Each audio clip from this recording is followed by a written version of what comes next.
Hi everyone. I have my caffeine ready for this because there is going to be math. We're going to be talking about Etsy ads and whether it's even worth running them depending on what your profit margins are. Now, if you don't know what a profit margin is, I am going to go through that a little bit, but this is really important to understand that Etsy ads are just an additional expense. It doesn't really, you don't need to run Etsy ads. That's the other thing, is that people think that you have to run ads. You absolutely do not have to run ads. There are other ways to get traffic on Etsy, but you have to remember that ads are just an additional cost. That's all they are. And they might help your shop a little bit, and I will talk about that toward the end. I'm going to put timestamps on here, but I would advise you to watch the whole thing because there will be something that I say, I guarantee it, that you're going to go, oh, at some point during this video if you watch the whole thing. All right, so the first thing is, let's talk about what is profit. Now, people think that profit is the money that you bring in and that's it, or after Etsy's fees, because Etsy on their financial dashboard has, here's your money that came in, here's your expenses, your profit is, and then it gives you a number. That is not your profit, that is your revenue on Etsy. It's your gross revenue on Etsy is the amount that you took in. The Etsy expenses are what they're taking out. That gives you your net revenue on Etsy. That is not your profit. Profit is what you keep in your business, the money that you make from your business after you spend every expense you have to spend. Now, when I'm saying every expense, I'm talking about things like office supplies, postage labels, insurance. Do you have business insurance? Maybe you should. Things like state fees. I had to pay fees to my state for the privilege of running a business every year. The cost of goods sold, that's the biggest one probably for most people. And it goes on. And when you do your taxes at the end of the year, they have a lot of different expense categories. And that's one place that you can look. Go to your tax forms and see what are they saying are my expenses. Advertising is one of those expenses.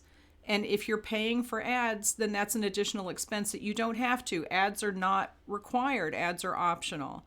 So if you're paying for ads and the cost of those ads is eating up all your profits, it's probably not worth running ads, and you should look to see if you can get traffic in different ways like social media or Pinterest or whatever.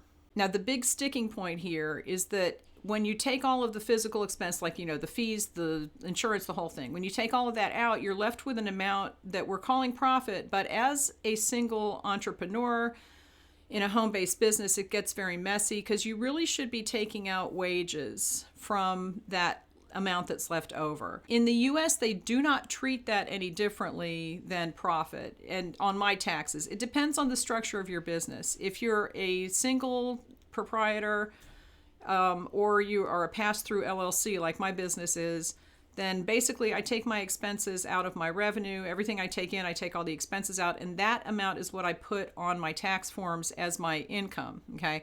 However, if I was in the hospital and I had to pay someone to do the minimum that I do, which would be make the products, send the products, kind of keep the business running, that does not include necessarily like social media and stuff. That would be like a social media manager you would have to hire.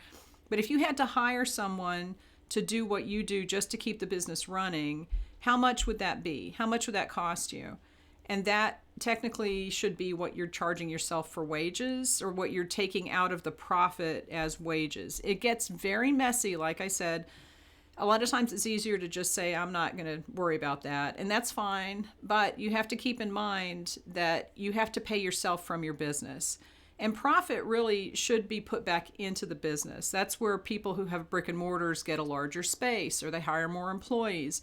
They're doing that with the profit that they made, not with the wages that they paid themselves. Okay, if you have 5 employees and you want to hire another employee, you don't take money out of those employees' wages to do it. You take it out of the profit that the business made. If your business is not profitable, you fire an employee.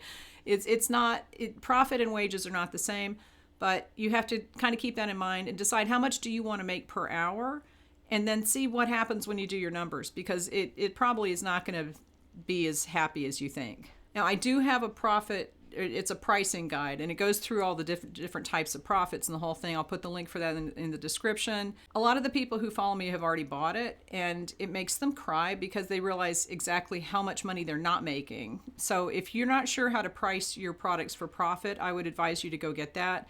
It's $9. I'm never going to change the price. I'm never going to raise it. I'm never going to discount it.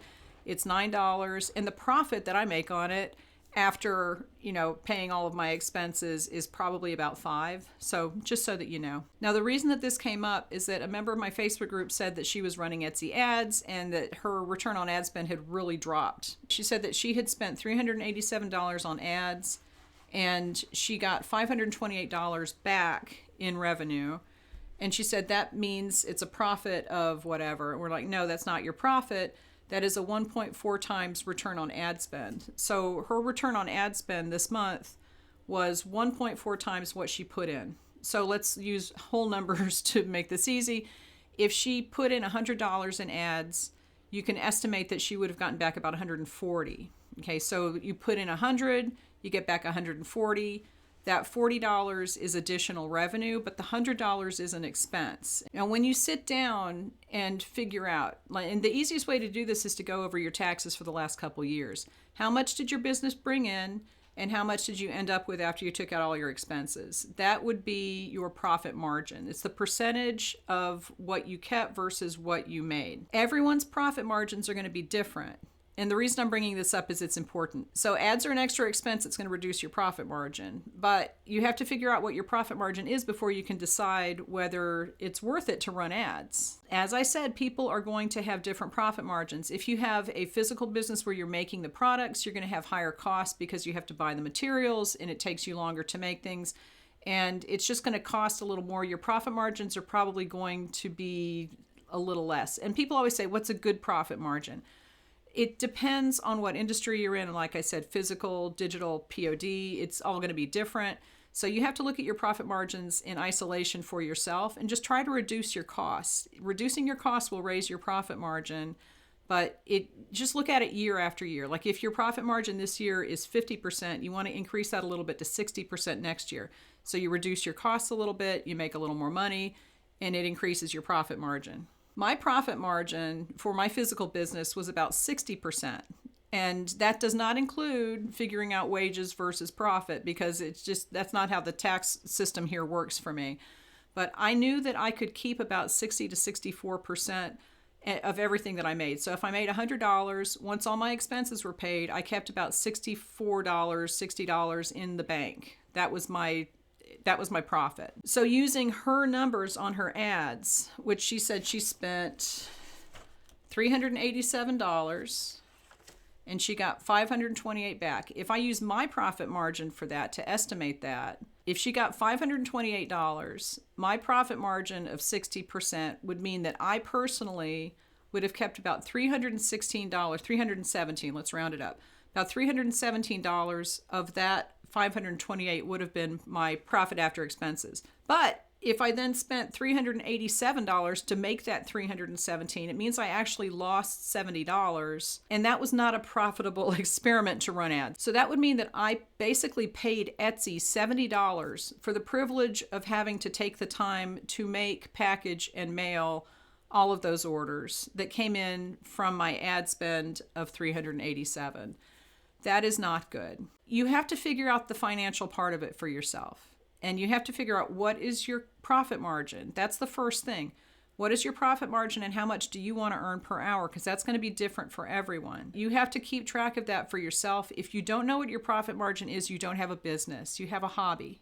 So you have to know your numbers if you have a business. Figure out your profit margin, and the easiest way to do that is to look at back year's taxes and figure out how much you made versus what you kept and kind of keep that percentage in your head as a kind of an average profit margin. Use that profit margin to estimate whether the revenue that you are going to bring in from ads or that you did bring in from ads is actually making you money or not once you subtract out the cost of those ads. Now, the other piece of this, though, is that people say, and this is true, that when you make sales on Etsy through ads, it does increase that listings quality score, and it does help your shop overall.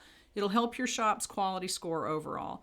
And Etsy gives shops a quality, I can't remember what they call it now, it's some silly name, but they do kind of rate your shop for quality, and it's, like how many sales, how many, do you have star seller, do you ship on time, the whole, just basic things, right? But if you're increasing your sales by running ads, then that can help. It can help your shop overall. It can help those listings overall because when a listing sells, Etsy promotes it. So ads can help your Etsy shop. But if the only thing that's selling is the things that you're advertising, then you have a problem with visibility. And that is either to check your SEO, it's to see, are you sending traffic to Etsy in other ways? Check your stats to see where the traffic on Etsy is coming from. They don't give us a great information about that, but you can figure some things out. Now, if you're running ads and there are other listings that are selling organically, that's good. And it could be that those ads helped raise your store quality score, and so that's why those other things are selling organically. The only way you're going to be able to tell is to stop running the ads. If you're running ads and you're losing money, that's a no-brainer. Just stop running the ads. You're losing money. The goal of selling on Etsy is not to lose money. So don't keep throwing your money in the toilet. Instead of doing that, take that money that you're spending for ads and go donate it somewhere, because you're getting better use out of it for that, right? And you're not going to be wasting your time making things for free. If you stop the ads and those things that you're advertising stop selling, that's okay if you were losing money. If they stop selling and there are other things that are selling organically that also slow down, then it could be that the sales from those products on the ads were helping. But you still have to go back and do the calculations. Or even if those organic listings stop selling, you might still make more profit if you stop running the ads. And I think that this is something that people don't think about. Your store is one whole entity, all right? Everything that you put in there, it could have an effect, but it might not. And I know a lot of people say, oh, you should advertise your best sellers. And I'm like, if they're your best sellers, then why do you need to advertise them? Okay, because that's just taking profit out of something that's selling already. So you really need to sit and look at your numbers, figure out what makes sense for your business based on your profit margins and what you want to make per hour.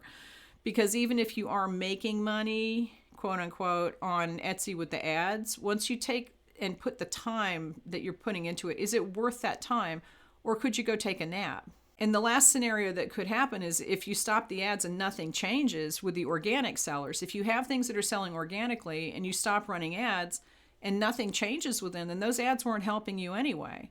So it could help at the beginning, but once you get that Etsy snowball rolling, it's not necessary to run ads. If you get the organic traffic, then you don't need to have ads pile on that if they're not helping. So the only way to tell, number one, look at your numbers. Is it financially worth running the ads? If you are losing money, the answer is no. The answer is no. It's not a maybe, it's no. If you have other things that are selling organically and the ads don't affect them when you turn the ads off, then the answer is definitely no. Because now you just recouped all that money that you're spending on ads and you can add that back into your profits. So if you make 5 less sales that would be worth $100, but you kept $387 in ad revenue that you would have spent, even if you lose that $100, you still came out ahead $287. So this is why you really need to sit down and do the math for yourself. If you want to get my pricing guide, it's in the description, and it will really help to clarify things if you're not sure about pricing and where ads fit into this, because ads are an expense. You cannot look at ads and say it's definitely going to get me money, and the return on ad spend is not profit. That money that you make, if you put in $100 and you get $120 out, that is not $20 worth of profit. That's $100 worth of expenses that is just now taking your profit away. All right, so leave me any questions and I will talk to you later.